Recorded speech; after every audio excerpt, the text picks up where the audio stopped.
Good Morning Saint Lucia, exclusively on Hot 7 TV. Good Morning Saint Lucia, vibes at sunrise, an informative, enlightening, stimulating package. It can be taken as your morning cup of tea. Fortuna Anthony endorsing vibes in the morning.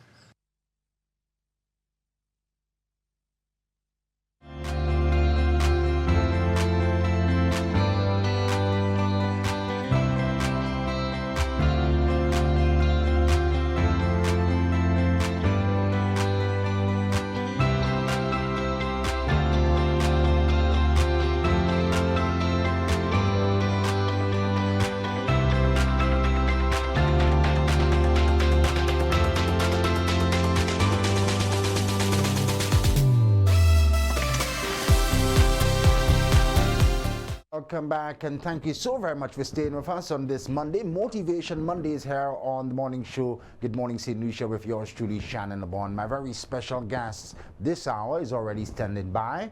It's been some 15 years since I last interviewed him at his residence overlooking the cul-de-sac valley. Dr. the Honorable Kenny Davis Anthony is a former Prime Minister of Saint Lucia, a Minister for Finance, Economic Affairs, Planning and Social Security.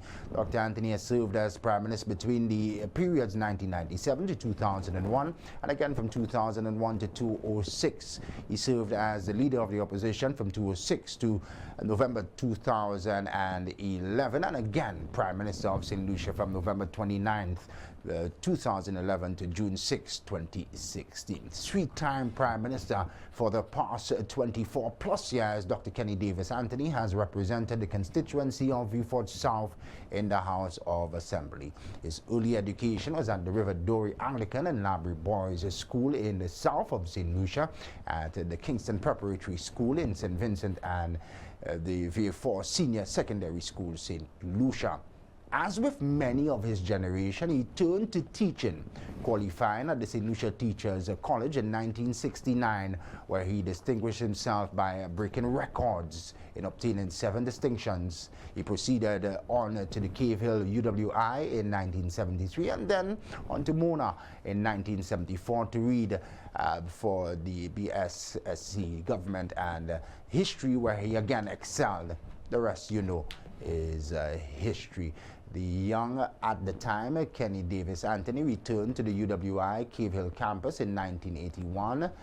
Once again, he earned a first-class honors degree. Kenny Anthony's social consciousness drove him to become an active politician in the 1979. Between 1979 and 1982, he served initially as a special advisor in the Education Ministry and later as Minister for Education in a short-lived Labour administration. Between 1995 and 1996, he served as the General Counsel to the Caribbean Community Secretariat, CARICOM Secretariat in Ghana, where he worked in drafting the very first agreement for the establishment of the Caribbean Court of Justice, CCJ. Dr. Anthony is still very active in local politics as the Member of Parliament for Vieux Fort South, and he's currently enjoys much time in private practice, managing his own legal firm, Anthony and Antoine. Quite an extensive biography.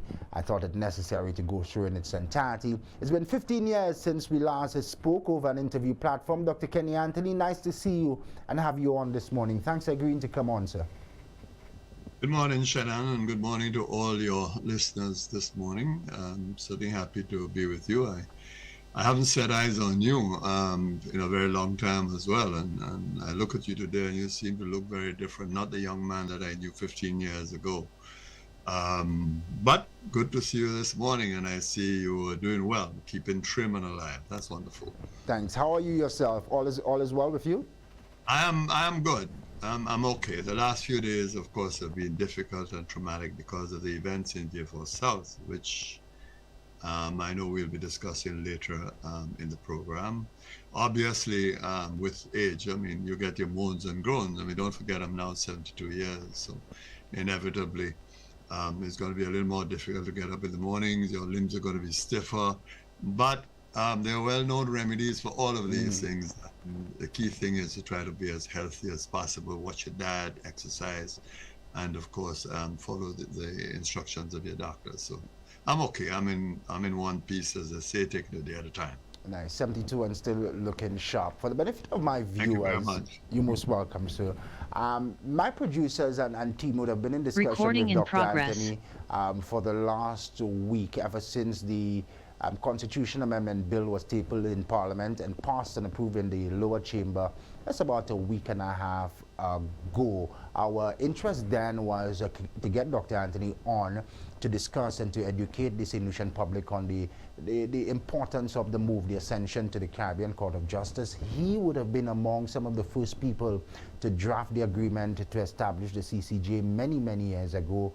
So it's a historic move for St. Lucia and for him, based on the history and the time that he's spent. So in the main, our invitation to Dr. Anthony to come on was to deal with the CCJ. But since then, there have been a number of domestic developments, particularly in the South, in Dr. Anthony's constituency of Vieux Fort South. So, Doc, we have agreed that later on in the program, we will zoom in on what's happening in Vieux Fort.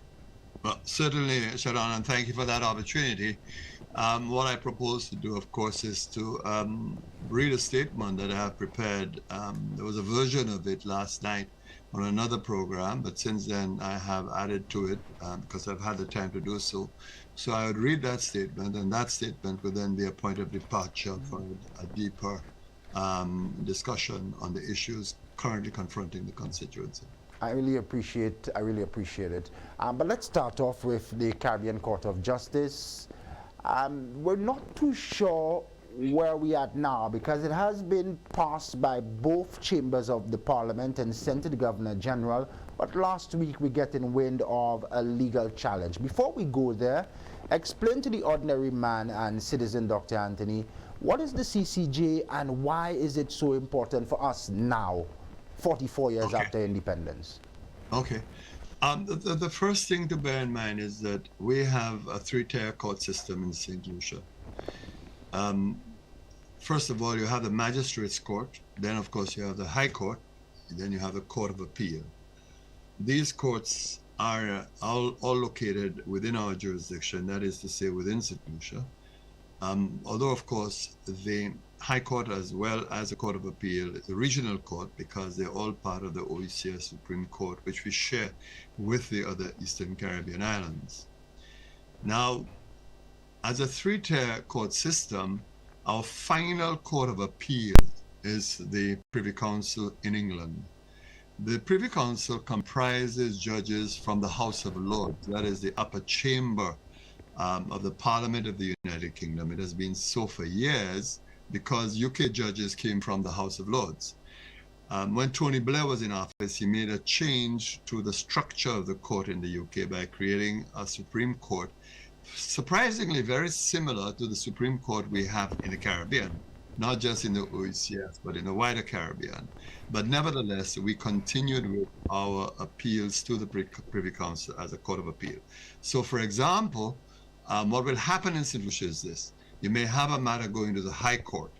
One of the parties may be dissatisfied. So they go to the Court of Appeal to appeal the decision of the High Court. And from the Court of Appeal, then you may go to the Privy Council. Of course, to get to the Privy Council, sometimes you have an appeal, what we call as of right automatically. Sometimes you have to apply for leave to the Court of Appeal, and the court has to give you leave. If the Court of Appeal refuses to give you leave, then you can go directly to the Privy Council. So basically, these British judges who emerge out of the House of Lords sit on the Privy Council and give the final decisions on matters coming from St. Lucia. In the last couple of years, the last 20 years, if you track the cases from St. Lucia to the Privy Council, you will notice that there are just about 17 cases that have been appealed. So the fact is that we have thousands of cases a year being handled by our local courts, but very few end up going to the Privy Council. And of course, that is a subject one could analyze very carefully. So the Privy Council is the final Court of Appeal for us. And just to amplify the picture, clarify the picture, Shannon, Likewise, in the case of magistrates' courts, you may have a decision of a magistrate. It goes then to the Court of Appeal, and then from the Court of Appeal, maybe on to the Privy Council. So again, this notion of a court of three tiers remains. Some matters go directly to the High Court, as I said, from the High Court, Court of Appeal, and then the Privy Council. So essentially, we have a three-tier court system.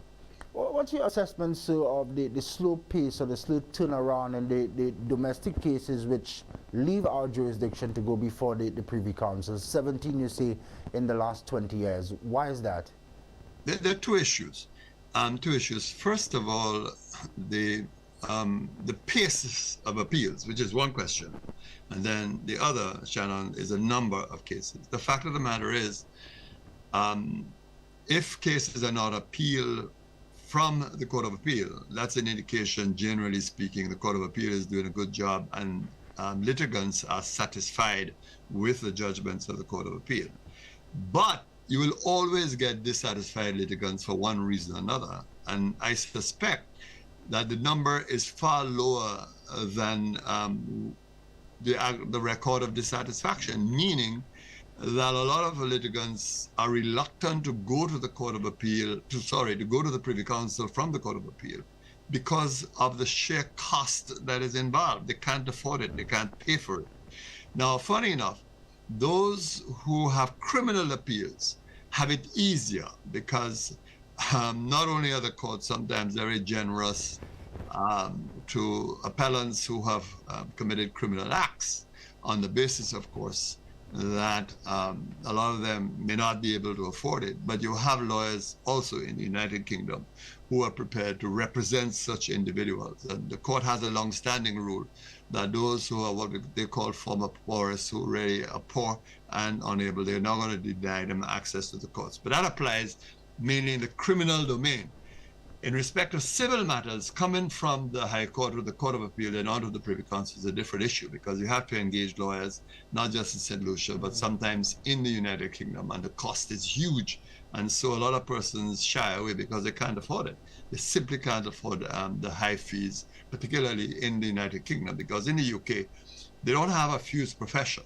They have what you call a bifurcated profession. They have solicitors and they have barristers. Solicitors will do the administrative work, the preparation work for an appeal. And then, of course, the barristers go before the court, the Privy Council, and argue the cases. So you have to pay two sets of lawyers and, of course, pay your local St. Lucian lawyers who may themselves appear before the Privy Council, but, of course, also engaging this council. So really, you're looking at some huge costs, and that, I think, is a major deterrent. The cost of counsel stands out here, and it's similar to our jurisdiction as well, although we appreciate that it's a lot more if you have to get legal services using the British system. Moving to the CCJ, Dr. Anthony, how do you believe it will make justice more accessible to the ordinary man? I think, Shannon, that's its biggest disadvantage, its greatest selling point. Now, I am the first to tell you that people like me, and I'm sure there are others, will say to you, well, we need to do this to complete the circle of our independence, to ensure that we affirm and assert our sovereignty, that we have considerable experience in managing a regional court. Yes, there are problems in the court system, but we have nevertheless done reasonably well. And it is time for us to handle our affairs. We can't continue to be begging countries to be looking after us, in particular the British government and the British taxpayers. They gave us independence and we have to live our independence. But I've come to realize that these arguments do not resonate with members of the public.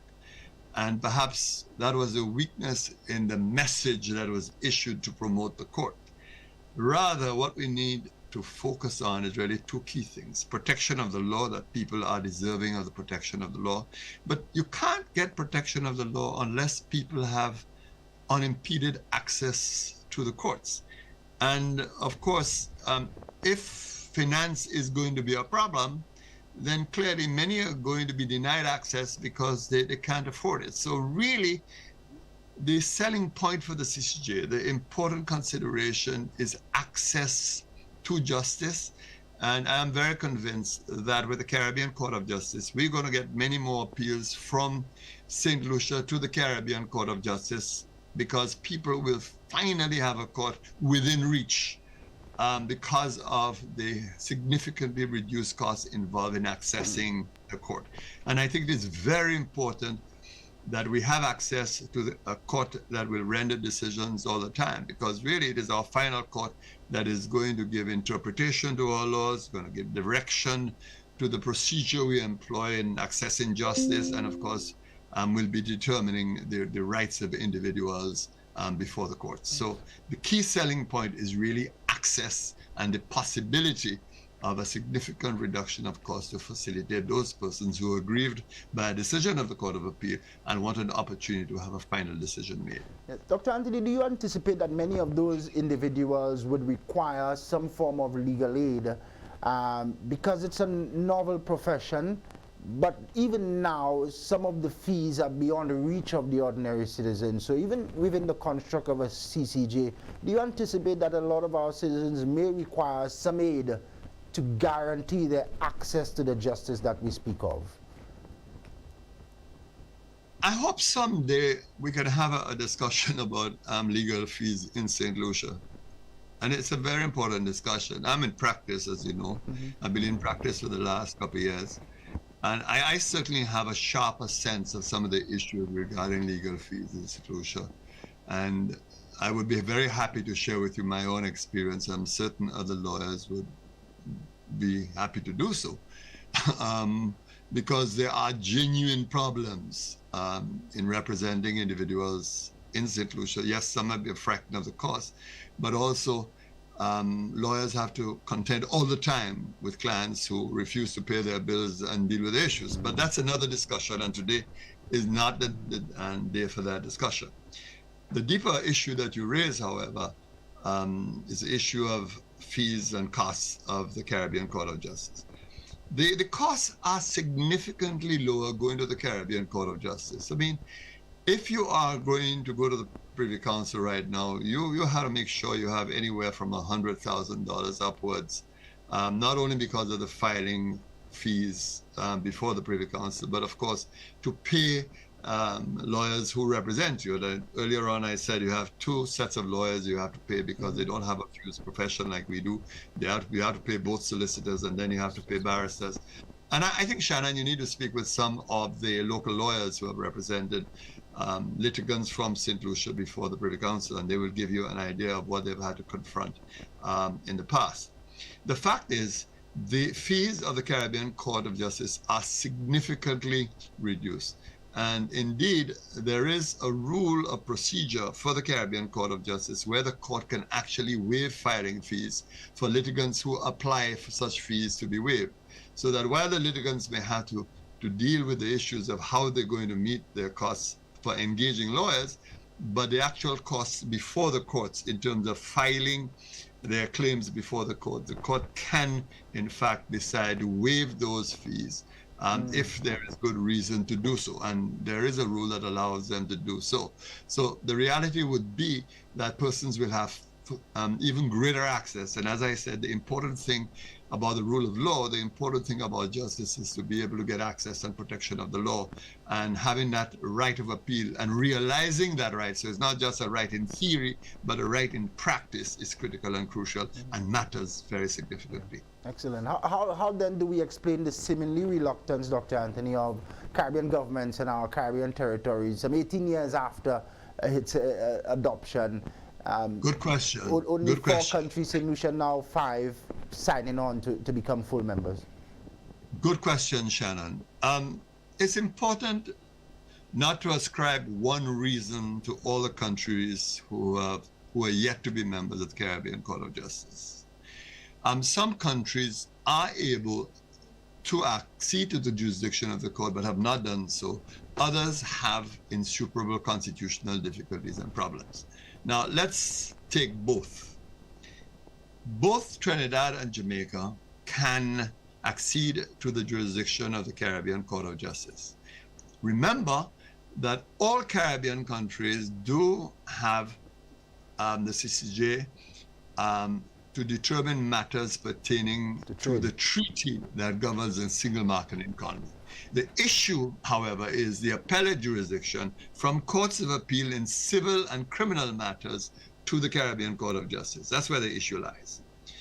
Trinidad, where the court is located, has peculiar problems because the government has not been able to secure the support of the opposition in Trinidad, because there's heavy distrust in Trinidad of the CCJ. And a lot of it has to do with the race issues in Trinidad, the feeling that some sections of the population in Trinidad are marginalized, and the fear by certain sections of the population in Trinidad that somehow a Caribbean Court of Justice will weigh in favor of the majority African population in the Caribbean. Now, that is really very unfortunate, very sad, because I think we have gone way past that, despite the structural problems we have in our respective societies.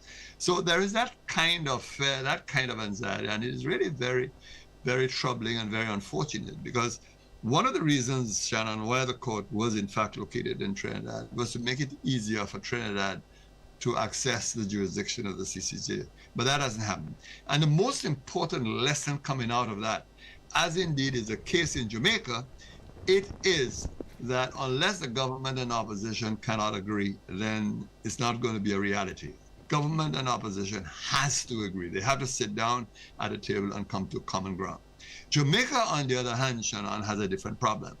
Jamaica can have the constitutional majority it requires, but the Jamaican government has had an obdurate opposition to the Caribbean Court of Justice, coming out of their own intense dislike of the West Indies Federation.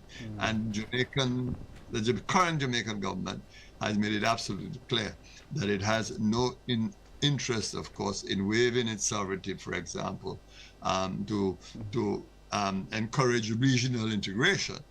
They are prepared to say we are happy with the Caribbean, with the Caribbean economic community. That's as far as we are prepared to go.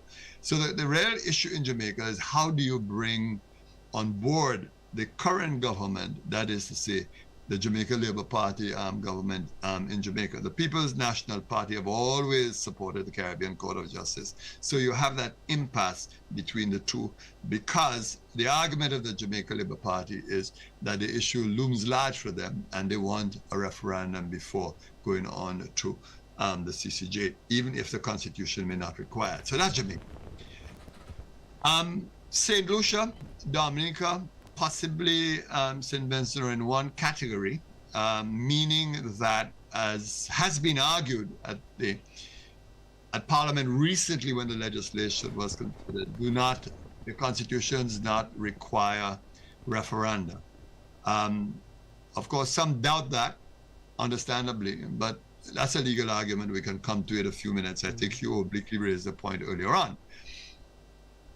In the other islands, however, the provision requiring abolition of appeals to the Privy Council is deeply entrenched, far deeper than was the case in St. Lucia. And in these countries, you do require referenda. Therefore, it means that there has to be an agreement between the government and opposition. And we have seen that where these countries have opted for referenda, they have not been successful to stand up. The case of Antigua and, of course, the case of Grenada. In both instances, the opposition in those countries opposed the move to the Caribbean Court of Justice. And that is why I have always said that you're not going to get constitutional reform, meaningful constitutional reform in the Caribbean, in the Eastern Caribbean in particular, unless government and opposition agree. You can do what you want, because what is going to happen is that people are going to adopt the postures of their respective political parties on any vote when you have a referendum, and going to be very blind to the real issue that they have to decide upon. So that has to be resolved. So the issues are different. This is not to say, Shannon, that you do not have a deep underlying distrust of a move to the Caribbean Court of Justice.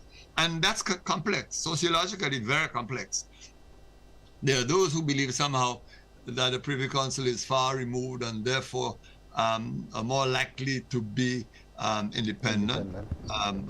Or more likely to render impartial judgments than a court established in the Caribbean. I don't think the history supports that kind of approach, but that's a view that is shared. And there are those, of course, who believe in the superiority of the UK legal system, that somehow our judges are very deficient, which is, in my view, a rather unfortunate position to take, because the Caribbean has been exporting judges all over the world for years.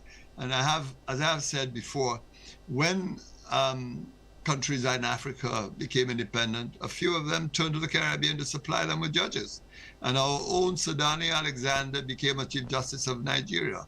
And there are other judges from the region who served in Zimbabwe, in Tanzania, and elsewhere, and who serve in international tribunals. So for me, it's never an issue about the quality of our jurists, because they are outstanding and have outstanding records. But of course, there are the usual psychological dimensions to these matters and sociological dimensions that have to be taken on board. But I just simply want to say that we cannot just paint all the islands with one paintbrush. There are, in fact, peculiar differences from island to island. Let's take a look at our situation, our constitutional situation for a bit. You presided over a legal opinion. You were Prime Minister at the time when the legal opinion was brought down on whether or not we require a referendum to accede to the CCJ. Explain to the ordinary man that decision, which said that we did not require a referendum. Okay, two things. First, let me explain this concept of the advisory opinion on the one hand, and then, of course, come to the issue of why we don't need a referendum. All right? Many years ago, we passed a law in St. Lucia to allow a government, if it so wanted, or in fact any civil society group through the Attorney General, if it wanted, to ask the court for what you call an advisory opinion. Those were in cases where a government was unsure about the constitutionality of a law or the constitutionality of a claim or a potential claim. Now, those are regarded as advisory opinions. And as the term suggests, they're advisory only. They are not binding decisions of a court. What a court does in an advisory opinion is to give an indication of the legal effect of an issue, what the issue is likely to yield if it goes to a court, and the legal implications of that issue. It is an advisory opinion. No one is stopped by an advisory opinion from going to court because it is not a binding decision of the court. So, for example, the court can give an advisory opinion because it's just the Court of Appeal that is offering the advice at the behest of the Attorney General or the government, but that doesn't mean that you can't start proceedings against the government in the High Court all the way up to the Privy Council, because it doesn't forbid it. It's purely advisory. And when a court offers an advisory opinion, it doesn't stop you from acceding or accessing the court or invoking the jurisdiction of the court. So you can proceed in a normal way to the High Court and then to the Court of Appeal, etc. So let's be very clear with what an advisory opinion means. It is what it says, advisory. It is not binding on the parties, and you're welcome and you are free to access the courts if you so wish. So, but there are times when governments are unsure of potential actions, when governments are unsure about issues, and a government thinks it's best that in the absence of litigation, then you seek an advisory opinion from the court. Now, during my tenure, particularly during the period after 2011, some in St. Lucia felt very strongly that to access the Caribbean Court of Justice to abolish appeals to the Privy Council, you needed a referendum. But there were those who had severe doubts, serious doubts, because of how our Constitution was worded. Because our Constitution had a provision which seemed to have said that in the event that the government of St. Lucia entered into an international agreement, the provisions governing appeals from local courts, from the Court of Appeal to the Privy Council, may not require a following in the specified constitution. And just stick a pin and hold that there for a minute. But there were others who felt on reading it, yes, you need a referendum. Obviously, in that environment where you had contending views, the government thought it best, well, at least let us take the first step and see if we can clarify the issue. Because it doesn't make sense to proceed to amend the Constitution and only to find that the reality is that you require a referendum and the Constitution prescribes a referendum. So the government then sought an advisory opinion to take the first step, sort of to clarify the situation. Before that decision was taken, it became clear too, on reading the provision in our Constitution, and then now comes to the limb of what you asked, that the provision in our Constitution was identical to the provision in the Dominica Constitution, which Dominica used to pave the way for them to accede to the jurisdiction of the Caribbean Court of Justice. But in that provision, there was reference to another provision in the Constitution, and I don't want to complicate things for your listeners. I don't think that's fair because for a lot of them, it may sound very complicated. What we recognize, however, in St. Lucia, that the provision that the Dominica Constitution made reference to, mind you, an identical provision to that of the St. Lucia Constitution, was a different provision in the Dominica Constitution that spoke of appeals from the Court of Appeal to the Privy Council. But in the case of St. Lucia, the reference to that provision was a reference to the High Court, which of course had nothing to do with appeals from the Court of Appeal to the Privy Council. So the question arose whether there was an error in the Constitution of St. Lucia because it made the wrong reference, and whether a court had the power to correct an error in the Constitution. Because as you know, people regard constitutions as sacred, untouchable documents. That is true to some extent, but not to a full extent, because the Constitution says clearly how you can amend, how you can change, and how you can alter the Constitution. And some constitutions make it more difficult than others to amend. So the matter was referred to the Court of Appeal for an advisory opinion to get an indication from the Court of Appeal of whether the court felt in its advice that there was an error. And the court gave its advisory opinion and said, yes, there was indeed an error. And the court has always had a historical power when an error occurred in legislation to use its power to correct that error. And the court said very clearly that when you read the Constitution of St. Lucia and you look at the reference in the Constitution of St. Lucia, the particular provision became irrational. It made no sense. It was therefore a plain error which the court had the authority to amend. But that decision, as I have said, Shannon, does not prevent any litigation at all from proceeding for anyone who wants to test that to test the actions of the government of St. Lucia. Thanks for explaining that advisory opinion and the constitutional provisions. Next, we'll take a short break now because we have to restart our meeting, Dr. Anthony, because the time is ending.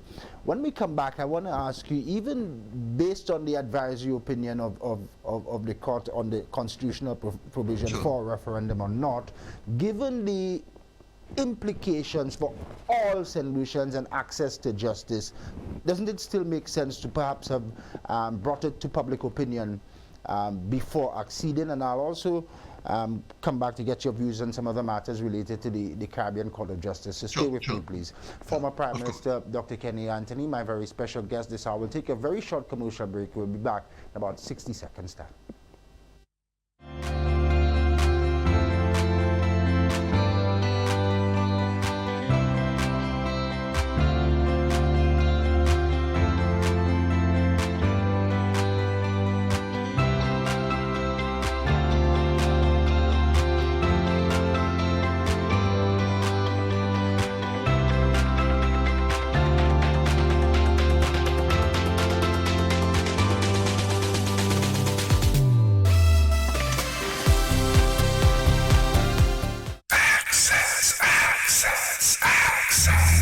Are you ready for a sale like no other?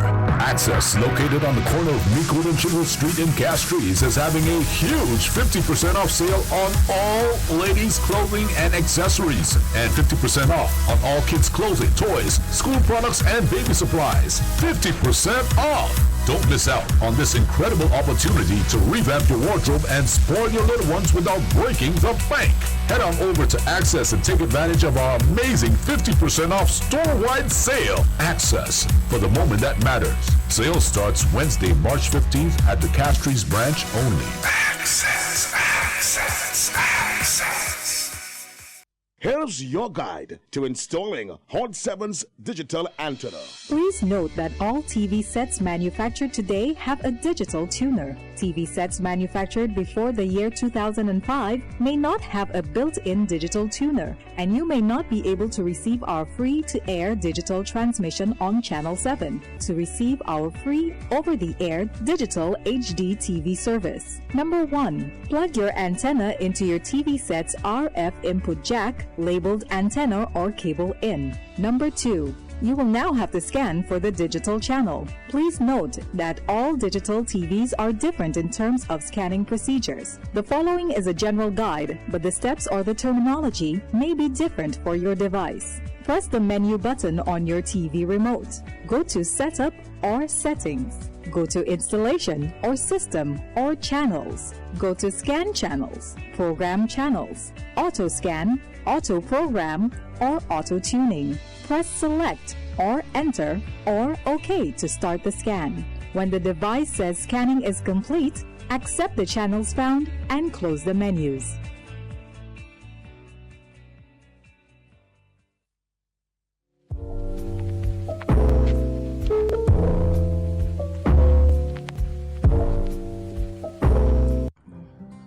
Hi, I am Giovanni Jakes, attorney at law and citizen security advisor with over 20 years local, regional, and international experience. Are you tired of the crime in St. Lucia? Do you want to discuss what affects us in St. Lucia in terms of crime? Join me for Crime Watch as we take an in-depth look into crime in St. Lucia and discuss new ways of dealing with these issues. See you soon.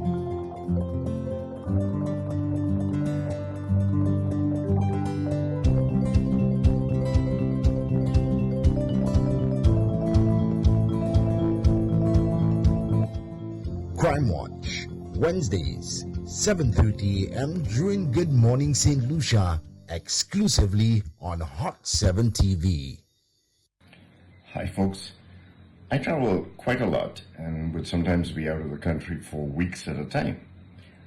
The good news is that because of the internet and modern technology, I can always stay in touch with what's happening in St. Lucia. And when I do, my go-to site is Good Morning Saint Lucia, Vibes at Sunrise with Shannon Lebourne. Up-to-date news, good discussion, interesting guests, and a great host. What more could anyone ask for? My name is Richard Peterkin, and I endorse this message.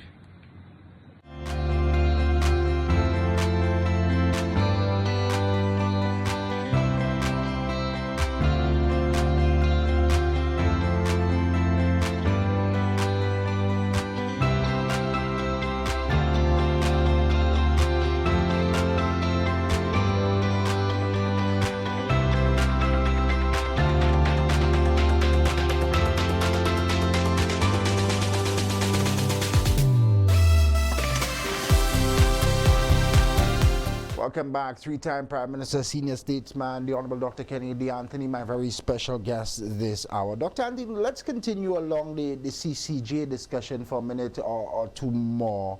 It was seeked in 2011 thereabout and handed down not too long after. The advisory opinion, not legally binding as you so explained. Given the implications and how it will affect all of us in terms of our access to justice, did it make sense, or does it make any sense? Does it have any value, notwithstanding the history of Caribbean referendums? Is there any value in taking this important legislational change to the ordinary citizen for their approval first? Okay, thank you for that question. It's an important question, and I think when I consider the comments you made before and the comments you're now making, we can tie them together and arrive at a basic position. The first thing, Shannon, to bear in mind that a referendum is an important constitutional undertaking. And our Constitution does provide a role for the public to participate in a lawmaking process, in particular, to alter the very same Constitution that governs us. But the Constitution is very careful the points at which it allows us to engage the public for an opinion, for their verdict. And in our Constitution, a referenda is required for what we call the most deeply entrenched provisions of the Constitution. So, for example, if a government wants to alter the provisions governing our fundamental rights, which of course is perhaps the most important section of the Constitution, if a government wants to interfere with the judiciary itself, another very important arm of the state, or an important entity of our infrastructure, administrative infrastructure, if you like. In all of these cases, the Constitution says that to alter that provision in the Constitution, you have to have a referendum. And it goes to extremes. In some instances, it says a 2/3 majority. It says, in other cases, 3/4 majority. And in some cases, a simple majority. So the Constitution prescribes very carefully those areas that a referendum is required. So that's the first thing, and they're part of the lawmaking process. The contention, of course, in our instance, is that in respect of an agreement to establish a common court in our Constitution, the drafters of our Constitution, the persons who created our Constitution, realized and recognized that at some point along the way, St. Lucia and other countries of the Caribbean, in respect of other countries, will probably likely enter into some kind of agreement where final appeals are concerned, because that is what the section says. In other words, you have to give credit to the creators of our Constitution, to the forefathers of our Constitution, who realized there was that possibility in the offing. They did not put it in explicit terms that only when a Caribbean Court of Justice. They said when there is an international agreement in existence, then as a result of that international agreement, it would be an exceptional situation, and therefore the provisions of the Constitution requiring a referendum would not apply.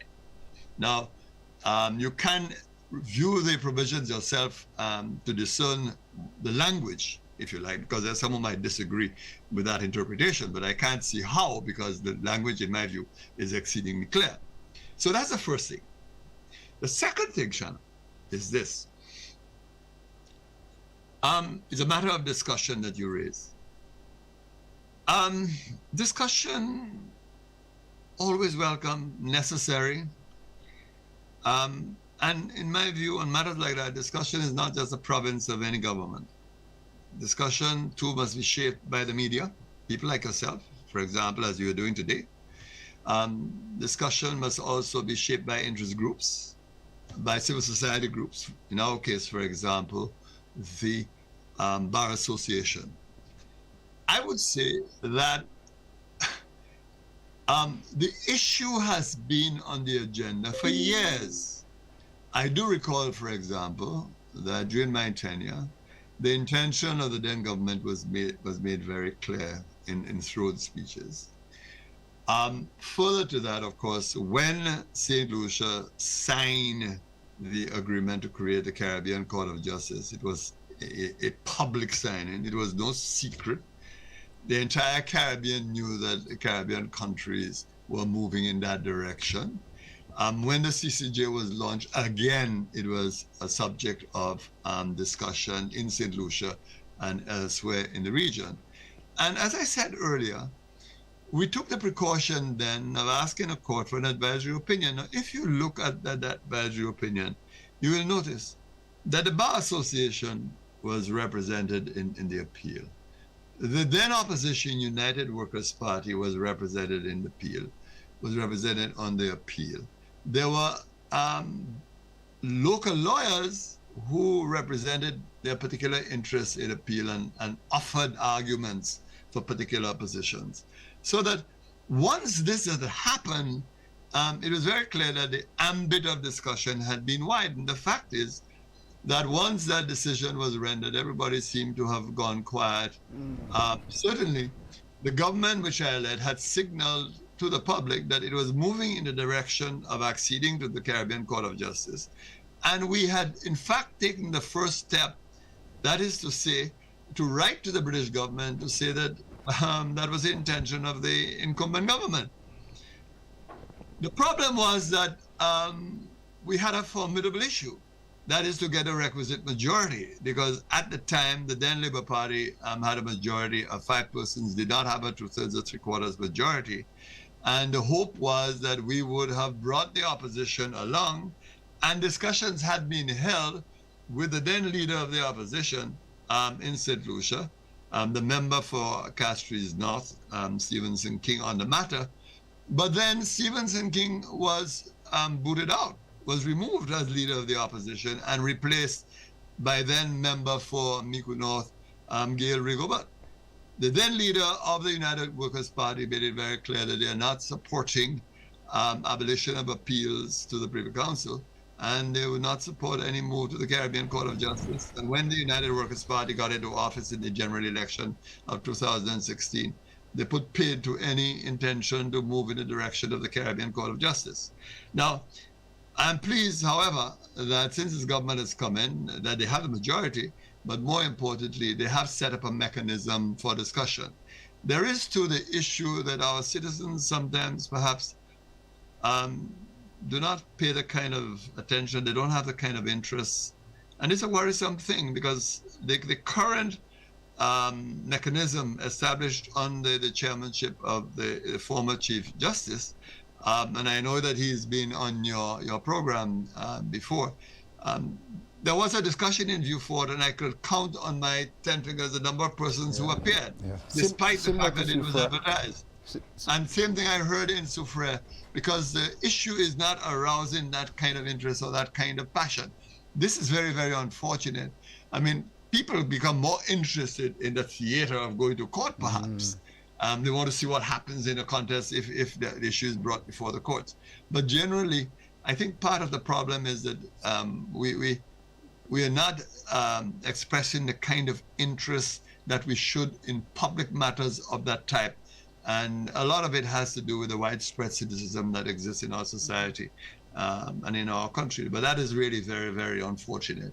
But for me, the fundamental issue is that the Constitution does not prescribe a referendum. And I think we too need to obey the Constitution when it says that a referendum is not required. The final point I want to make on this, Shannon, is the more controversial point. We have seen that in nearly every country in the Caribbean where governments have had to go to referendum to get opinions or to use referenda for opinions on constitutional matters, they have failed. Why? Simple. The reason is that the contours of partisan politics become evident. People take their cue from what the political parties say. And inevitably, referenda are usually about issues with incumbent governments, not with the issue to be decided. That's a fundamental reality. And that is why I say to St. Lucians all the time, it is all well and good to talk about the need for constitutional reform. Understand that to amend our Constitution, the fundamental institutions created by our Constitution, you require a referendum. That being the case, you have to secure the agreement of the opposition in any attempt to amend the fundamental provisions of our Constitution. You have to. There has to be dialogue between the government and opposition, irrespective of their standing in Parliament. Because never forget, you may have 2 seats or you may have 6 seats, but then the election results indicate there are 35, 36 or 37,000 persons who supported you. And they can affect the outcome of any referendum or referenda. So the reality of the situation, Shannon, has to be that to alter the provisions of our Constitution, to bring about constitutional reform, there has to be consensus between the respective political parties. And that is the fundamental reality that we face. Yeah, I hear you, Dr. Anthony, and I appreciate your advice on that. But there are some who still opposed to the advisory opinion, so much so that we're now hearing of a legal challenge to the process of ascension. What is your advice here? What have you been able to glean from this particular case of the injunction, and what next for the ascension? Well, on this one, I'm only going to speak in general terms, Shannon. Let's be realistic. A matter has been filed before the High Court. I am not going to cast any opinion on the wisdom of the application before the High Court. I will not in any way injure or compromise what has been filed. It would be highly improper of me to utter anything regarding that, the wisdom of that, or the nature of what has been filed. That would be improper. But I would say this, as I said earlier in our discussion, an advisory opinion is not binding. It's not a binding judgment of the court. It says what the description is. It's advisory only, and no one is preventing from accessing the jurisdiction of the High Court and the Court of Appeal and the Caribbean, and of course the Privy Council, until such time that appeals to the Privy Council no longer exist. So everybody has a right to approach the court, provided once, of course, you meet the requirements of local standard to do so. So we shall just have to wait and see what happens in the process. But certainly, I wouldn't render an opinion on what has been filed at all. I wouldn't do that. That would be heretical, and it would be incorrect. It would be wrong. I wouldn't want to breach any of the ethics of the profession at all. Wait and see then. Two questions from our viewers on the CCJ. Thank you, Dr. Anthony, for imparting your knowledge to us on the CCJ. However, the burning issue for me is how will our people have access to the CCJ when access is not available at our lower court levels due to the broken court system? Okay, I mean, I disagree with the caller, or with the person who sent that message, because access is available. I mean, if your matter falls within the domain of magistrates' courts, I mean, nothing prevents you. There are persons who have filed cases before magistrates' courts, and they don't even file matters with lawyers. They proceed on their own, and they can do so on their own.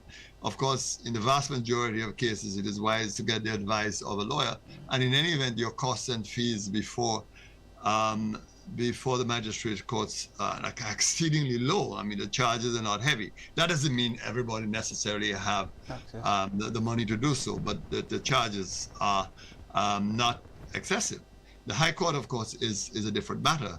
And again, you can go to the High Court on your own. In fact, it is very instructive that the matter you were talking about earlier on, the challenge on the question of the access to the CCJ, they were filed by individuals, and I don't see lawyers' addresses on what has been filed at all, so that these persons appear at first glance to be approaching the court on their own. They seem to think that they can do so. They don't need the support of a law firm to do so, and that again underscores that they do have access. So I want to make it very clear that sometimes people think that the only way you're going to access a court is to get lawyers. That's not necessarily so, although it may be in your interest to do so. Now, the final point I want to make on that, this notion that somehow you are going to get the Privy Council to fix your court system. We have been with the Privy Council for years, long before independence. Yet, we have not been able to fix issues pertaining to our lower courts. So the presence of the CCJ, the presence of the Privy Council does not mean automatically that your court system will be fixed. The reality is we ourselves need to fix it. I believe that we have to pay some attention to our local courts, the magistrates' courts, because this is where most of the litigation takes place.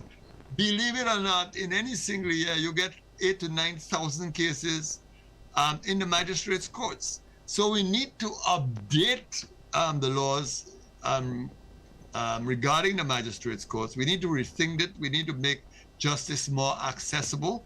And I think there is no question that I would agree with your listener, the person who sent this message, that some attention needs to be paid to the magistrates' courts. I don't think, for example, that we have enough magistrates.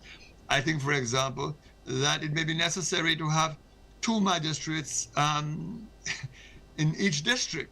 So instead of a magistrate sitting, let us say, from 9 in the morning to 2, that one sits from 9 to 2 and another sits from 3 to 6 in the evening, so that we can speed up justice and ensure that justice becomes more accessible. These are the kind of structural changes that we need to think about, but also tidy up the procedures to be utilized when approaching magistrate court. These are things that we can do. You don't need a CCJ to do that. Neither do you need the Privy Council to do that. These are things which we can do on our own, and we need to do so very, very quickly to restore faith and confidence in the judicial system. But you wouldn't agree that it's perhaps cart before the horse for us not to... No, not at all. This is ongoing. And I think this should be done even right now. Just like we had the courage to abolish assizes, because remember when we had assizes in the past, it was an annual occurrence that the jurisdiction of the court was invoked. I mean, I remember the Chief Justice or whoever would go to a parade to signal the opening of the assizes, etc. A very old colonial procedure. We abolished that and created a criminal court. And that seems to be working well, although I have issues, and we need to look at some of the procedures currently employed by the criminal justice system. But nevertheless, we made the change and abolished assizes and went on to a criminal jurisdiction, a totally criminal jurisdiction. So I think, Shannon, we have the ability, and the question is that we need to pay attention to the court system and to bring out the changes that are necessary, and we can do it with or without a CCJ, with and without the Privy Council. Excellent. Quickly, 2 more from our viewers. Can Dr. Anthony speak to the appointment of judges, whether they will not be any political interference with these appointments. Can you speak to the impartiality of persons appointed to select the judges to the CCJ? Okay, sure. I'm glad that person asked that question. I'm going to be a little lengthy, Shannon, and just be patient because it's a very important question. Yeah. The first thing I want to do is to touch briefly on what obtains right now. Okay? Currently, in the case of our court system, the Chief Justice of the Eastern Caribbean Supreme Court is appointed by regional governments, by OECS governments. There is a set procedure in place. Normally, the governments would consult the Bar Association, and I even think now that they're moving in the direction of advertising the post when it becomes vacant, and that has been done in recent times. Then the OECS authority looks at the applicants and, of course, the views of the Bar Association and civil society is sought. Then a recommendation is made to the heads of government and they make a decision, because someone ultimately has to appoint a Chief Justice. However, the Chief Justice sits now as chairperson of a Regional Judicial and Legal Services Commission made up of individuals across the region, and it is the Regional Judicial Services Commission that appoint all judges, High Court judges and Court of Appeal judges. So no politician is involved in that process, except, of course, in the remote case of the appointment of a Chief Justice. From then on, all judges are appointed by this regional commission called the Judicial and Legal Services Commission. Now let's put that aside. In the case of the CCJ, the president of the CCJ is appointed again by all 14 governments on the recommendation of a Regional Judicial Services Commission after, of course, applications have been invited, interviews have been held. So far, to the best of my knowledge, no government has ever opposed the appointment of any president of the Caribbean Court of Justice that has been recommended by this regional commission. Now, the president of the Caribbean Court of Justice then sits on the Regional Judicial Legal Services Commission, and all judges of the Caribbean Court of Justice are appointed to the court by that commission. No politician is involved. And the governments of the CARICOM countries went to the extreme of ensuring that there are representatives from civil society on that commission to make that decision. It is not the politicians who send representatives to that body. So that's important to bear in mind. The second thing is this, Shannon. There is a link between the appointment of judges and how you finance or pay for judges. It is critical and crucial because you cannot have judicial independence if you do not have financial independence of the court. If a government is able to use its financial powers to benefit itself, meaning to influence a court, then the court system is going to be in trouble. And this has been an issue in the region because in some instances, governments have held back resources to courts because for some reason they find disfavor with a court or with a judge. I mean, this is unacceptable behavior. The truth of the matter, these things sometimes are difficult to prove, but it's a reality. But what happened in the case of the CCJ, mindful of the fears and anxieties of members of the public, the concern for political interference, the Caribbean governments created a very unique institution. They went to the Caribbean Development Bank, borrowed $100 million and created a trust fund managed by the Caribbean Development Bank. And that trust fund is what finances the court. The Caribbean Development Bank invests that money, and the earnings from that investment is then made available on an annual basis to the Caribbean Court of Justice to finance the operations of the court. So no government can say we are going to hold back resources because we don't like the court, we don't like the decisions of the court. So that is to buttress this concept of independence and non-interference that we spoke about. Thanks so much, Dr. Anthony. Two more, and just for the value of our viewers, we have been granted permission, Dr. Anthony. I'm anticipating you will give us the support there, but we have been granted permission to extend to 9:30. Viewers and listeners this morning, 9:30. I know the phone lines are going off the hook, Dr. Anthony, and we haven't touched on the domestic affairs in Vieux Fort South as yet. Sure. So just two more from me quickly. When it was first established in 2005, Dr. Anthony, was to deal with matters that come up as part of the Treaty of Chaguaramas, trade matters in particular. The move to have the CCJ as our final court of appeal on all civil and criminal matters as well. Do you fear that it perhaps would limit or lessen our ability to attract international investors into the region who look to the stability of the court system many of the times? I don't think so personally, Shannon. I would disagree, repudiate that, but say this. It doesn't follow that all international investors to our country, and indeed countries of the region, have our fundamental interests at heart, or understand the fundamental issues that face us. A lot of them are here because we provide them with opportunities, we provide them with very generous incentives.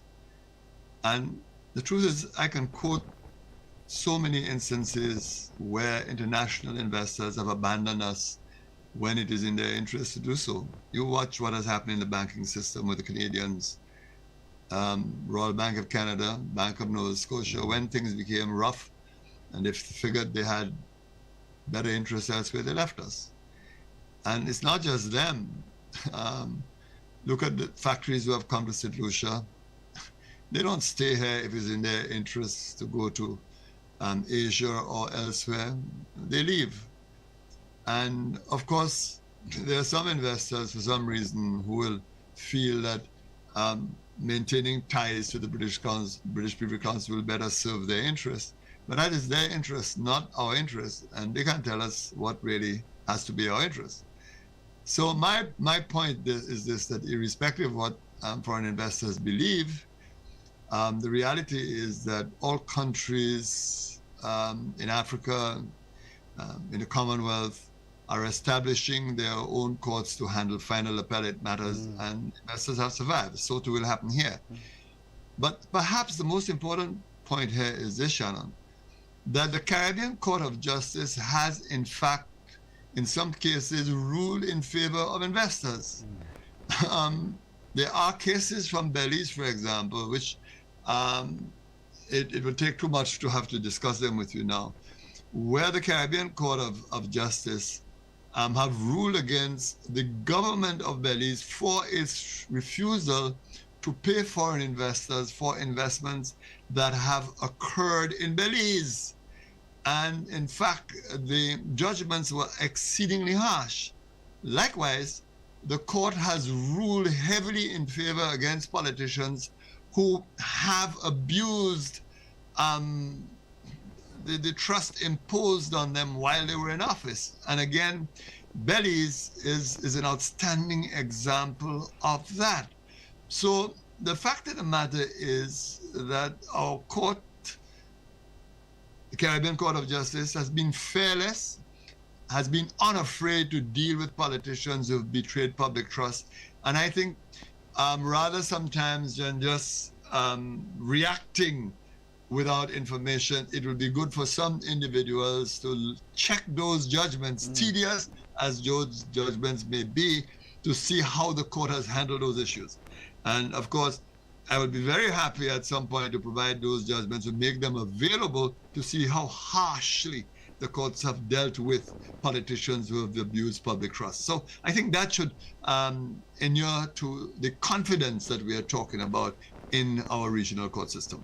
Absolutely, absolutely, it does. Lastly, from me on the CCJ, and viewers will accept your questions as well to Dr. Anthony when we open up the phone lines in just a bit. If it doesn't work 5-10 years down the line, do we have any recourse as a jurisdiction? And do you share any concern, Dr. Anthony, that the model and the financing of the CCJ is perhaps unsustainable and beyond our reach as a Caribbean region? Okay, two questions. The answer is just like you amended the Constitution to access the jurisdiction of the CCJ, so you can amend to delink. Whether, of course, the Privy Council will be still in existence is a different question, because as you know, in England, there are individuals in the heart of the UK government, in the heart of the UK Parliament, for example, who have misgivings about the continuation of the existence of the Privy Council, because they have made it very clear that we are loitering, to use the colorful words of a former Prime Minister, on the doorsteps of number 10, or whatever the case is. So yes, you can delink, just as you have delinked from the Privy Council right now, you can delink from the CCJ, because the level of entrenchment permits you to do so. But as I've said before, whether, of course, when you delink the Privy Council will be in existence is a different question. You may then have to look for another alternative to handle your final appeals. But that then, of course, is a future, couple of years down the road. Yes, you have the constitutional power to do so. The second question that you asked, my answer to that is yes, it is sustainable. First of all, currently, the government of St. Lucia is contributing by way of its decision to support the fund that we spoke about, the trust fund that was created and administered by the Caribbean Development Bank. We took a loan to ensure that we made a contribution to that court. But the fact is that it has been a one-off loan. And as I explained earlier on, Shannon, the court is being financed from the investment funds coming out of the trust fund. So the 100 million is the principal, but there's interest being earned from the investments of the trust fund, and this is what is financing the Caribbean Court of Justice. Now, the reality is that things do change. Things don't remain static. It may be possible, it may be the case that the costs of the Caribbean Court of Justice will require future intervention. One can't be absolute in these matters. You cannot be, it's impossible, because you don't know what the future brings. But as of now, that is not the case. And it seems to me that the mechanism is really an excellent mechanism, because it protects, as I said, the independence of the court. It protects the jurisdiction of the court. It prevents politicians from influencing the court in any way, holding the court to ransom. And so far, it appears to be sustainable. So that seems to be in the short term. But to be honest, Shannon, you could never tell what the future will bring. Yeah, excellent. We will take a final break now, Dr. Anthony, 9 o'clock in St. Lucia and across the Eastern Caribbean. We must restart the meeting for the final time and then come back. I'll allow you the opportunity to transmit the statement that you have so prepared, and then we'll entertain some calls and questions on what is being done to bring some normalcy back to life in Vieux Fort as we review the unfortunate events that have unfolded over the past 74. The three-time Prime Minister, Dr. Kenny Anthony, will remain with us from now until 9:30, during which time we'll also engage some of your calls for 500-777. Stay with us. We'll be back in a moment.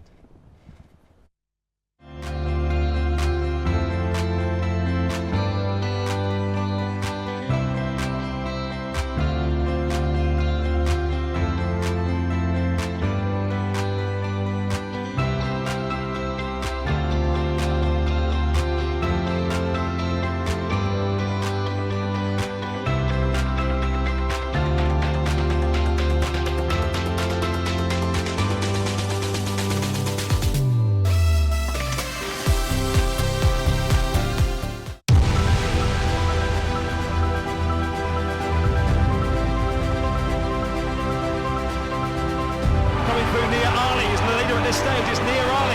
Williams starting to fade. Nia Ali from her compatriot. And up the line, it's Nia Ali. She is the world champion. So this is his second attempt. 64 metres 97 in the first round.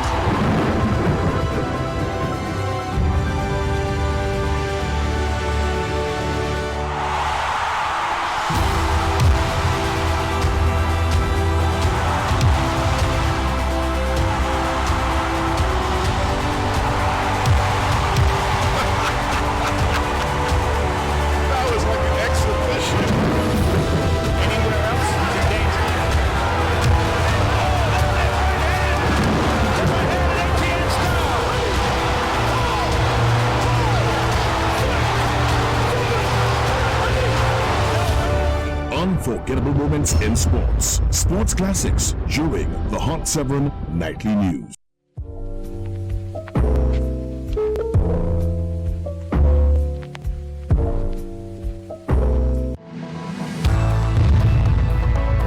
Hot 7 TV is the rising star of television in St. Lucia with our stunning 100% HD quality, fresh exciting programming, including a balanced professional newscast. We are now the fastest growing TV station in all time sports on cable. Additionally, over 10,000 households carry our plug and play antennas. Our mobile app has over 11,000 users locally and over 300,000 users worldwide. Keyword to find our free app in the App Store is Caribbean Hot FM. Swipe once for Kiss FM. Swipe twice for Hot 7 TV. It's compatible with both Android and Apple handsets. Go ahead, share the app, and share the most talked about TV station in St. Lucia. Hot 7 TV, for the viewer and the advertiser.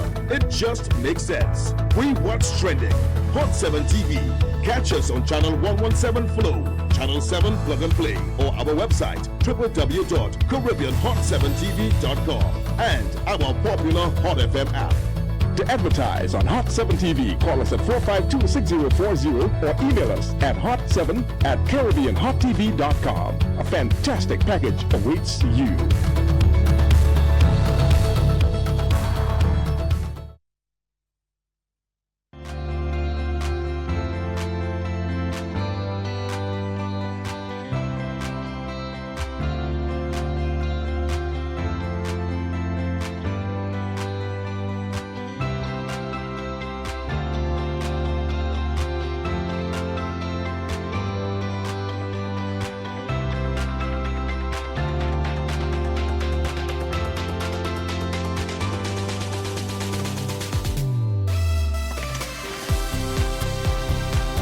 Welcome back. We continue our discussion with the former Prime Minister of St. Lucia, Member of Parliament for Vieux Fort South, the Honorable Dr. Kenny Davis Anthony, my very special guest this hour. Bloodshed has filled the drains in the southern town of Vieux Fort over the past 72 hours.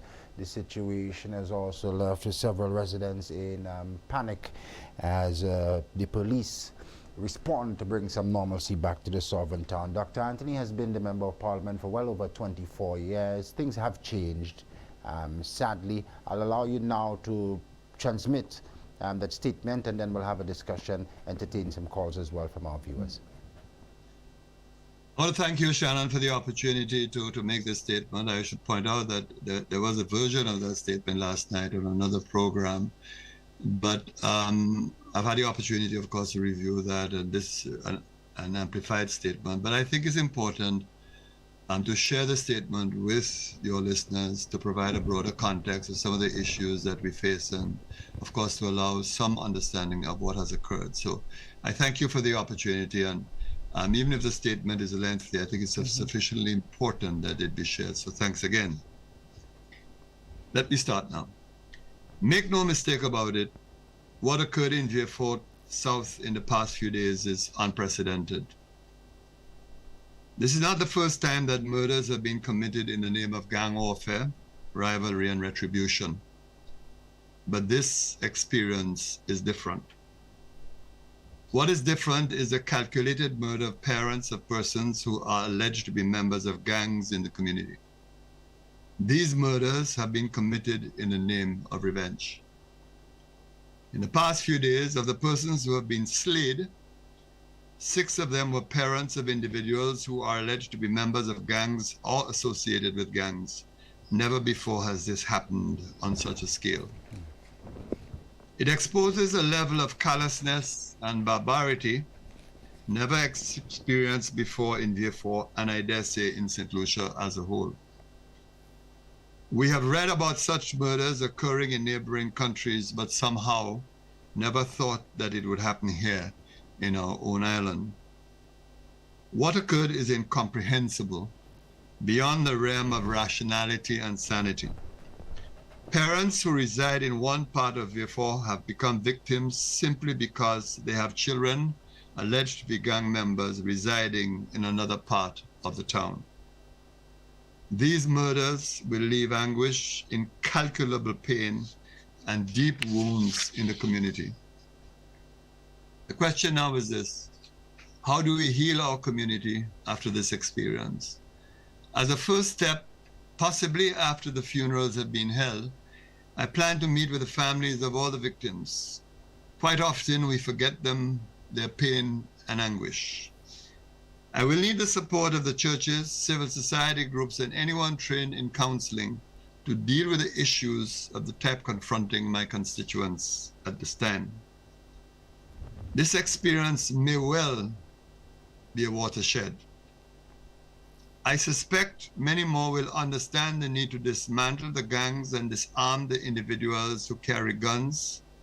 Those who protect gunmen, hide their weapons, give an alibi when they need it, will hopefully understand the dangers, the harm, the pain, the injury that they too cause. They too need to realize that they are part of the chain of criminality that exists.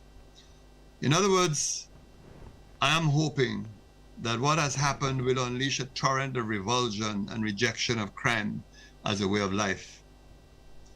It cannot be acceptable that the commercial life of the town is brought to a standstill as a result of the acts of gunmen in the community, whether individually or collectively. It is perfectly understandable that business places need to protect their staff and customers. But when this happens, we unintentionally empower the gunmen in our midst. All suffer as a result, whether intended or otherwise. No community in St. Lucia must ever be held to ransom again by criminals as Vieux Fort has experienced in this past week. To my mind, the events signal the need to rethink the strategy of crime reduction and containment in Vieux Fort. The issue of the pervasive and deep distrust of the police must be squarely faced, addressed, and resolved. I am even more convinced that the government will have to widen the powers of the police to respond to such events. The traditional powers of the police are too limited to cope with the crimes that we have experienced or crimes of such magnitude. I thank the police, for they too are putting their lives at risk.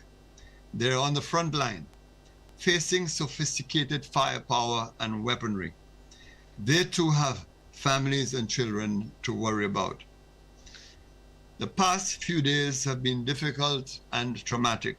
My constituents are in disbelief, in pain, and in sorrow. I thank all who called and sent messages to console me and to support my constituents. Of course, not everyone was similarly minded. I read the sanctimonious and pious comments, especially of those who thought it was a perfect opportunity to heap scorn and criticism at the government and parliamentary representative. I saw too the memes about Vieux Fort, calling for boycotts and relegation. This is sad. In the midst of all of this, they forgot that the victims were not just those who were murdered, but also the families of the victims and the people of Vieux Fort South. It is right to condemn the killings in Vieux Fort in vehement or even strident language, but it cannot be right to besmirch the town and its residents. I will not accept the denigration of my constituency. Let us not forget that what occurred in Vieux Fort has happened before elsewhere in St. Lucia, maybe not to the extent that we experience, but it is a reality. Let us stop pretending that Vieux Fort is unique. But it can happen again with even more damning consequences, like we say in Creole, le bab kamawadu puidife wuze sawu. While Vieux Fort South will confront its reality, shameful and painful as it may be, I have no doubt that we will emerge stronger and better. We have faced adversity and discrimination before, and we have survived. We will, I know again, tap the deep reserves of our courage and resilience to rise again. We will rise again, stronger, unified, and better. Thank you. Thank you. Official statement by the Member of Parliament for Vieux Fort South, the Honourable Dr. Kenny Anthony, on the recent killings in the Southern Town.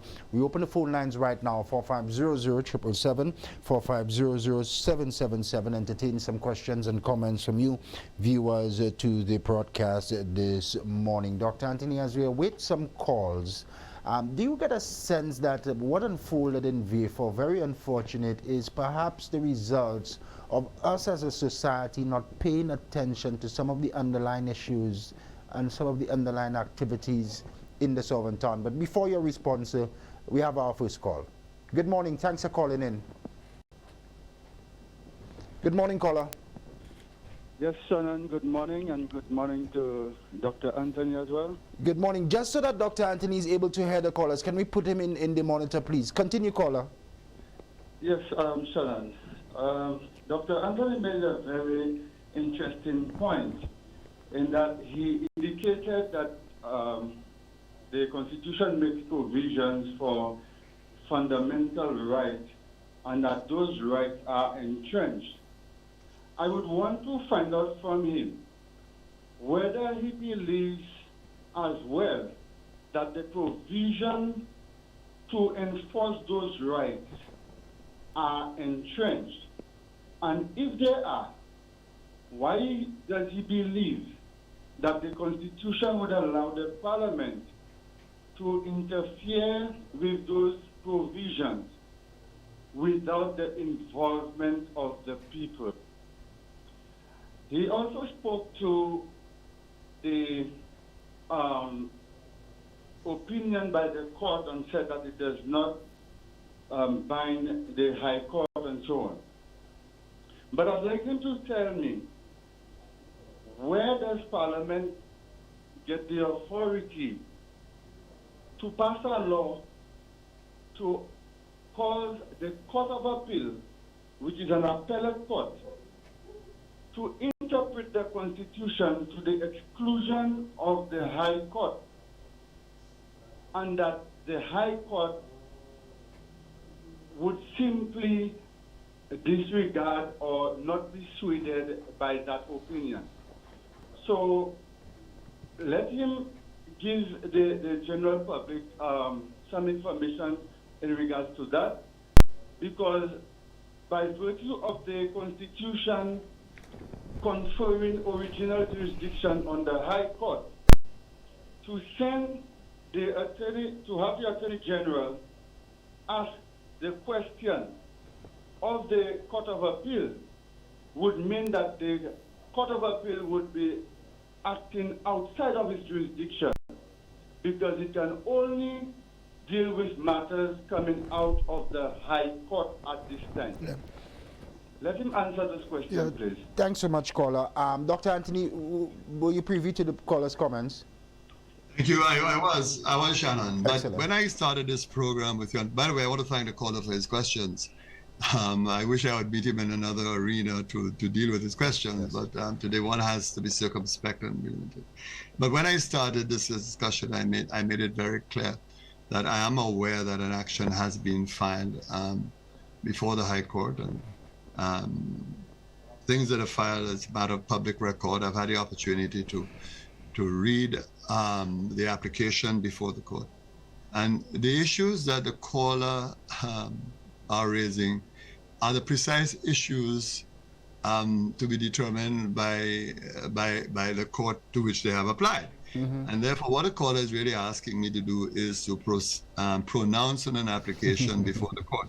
And this is precisely what I said I will not do, because under no circumstances will I seek to influence a process, a judicial process that is underway. But of course, I have answers otherwise to all the questions asked by the individual.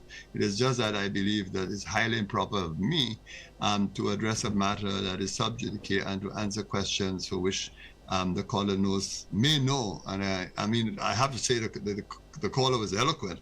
And the caller, for all practical purposes, nearly repeated word for word what was said in that application before the court.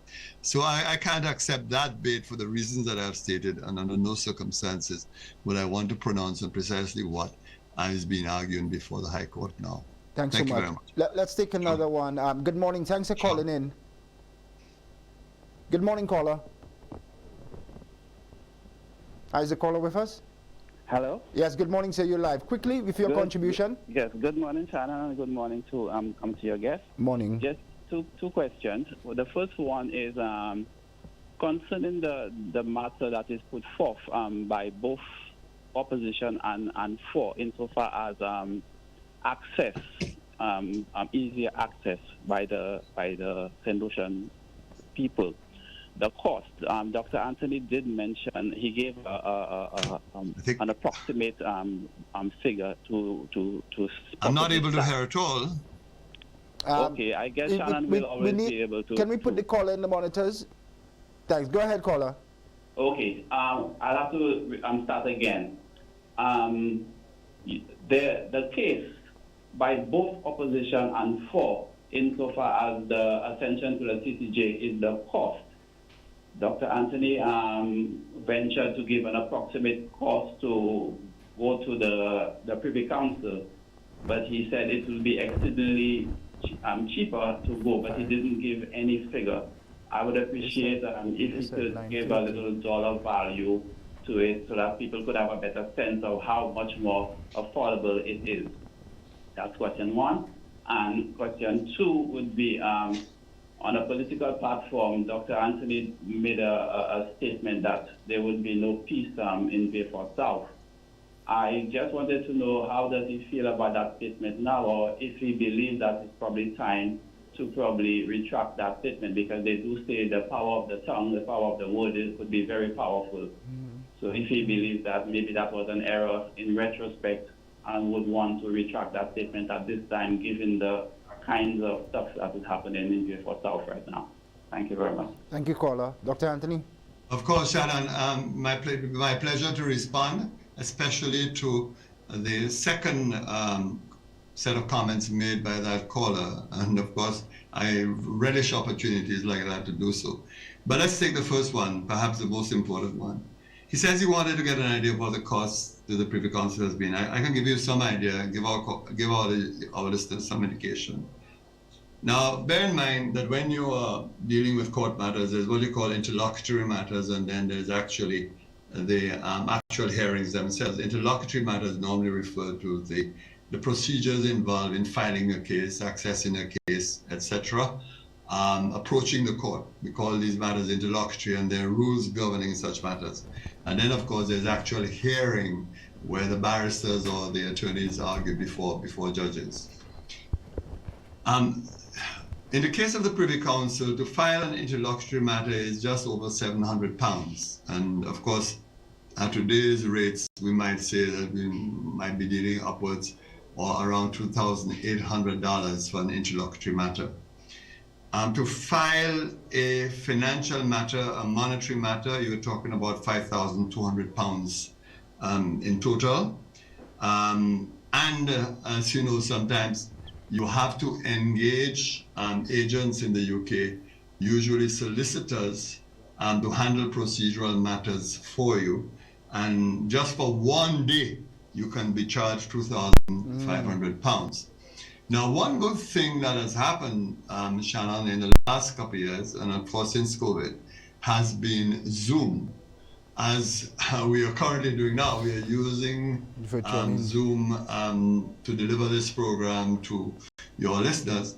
And of late, the Privy Council has also shifted to Zoom, and lawyers from the Caribbean are able to access the Privy Council by Zoom. But that doesn't mean, of course, that the costs for other procedural matters do not remain. And to the credit of the Caribbean Court of Justice, they too are the forefront of utilizing Zoom, and they have been able to hear cases in record time because of their own access to Zoom.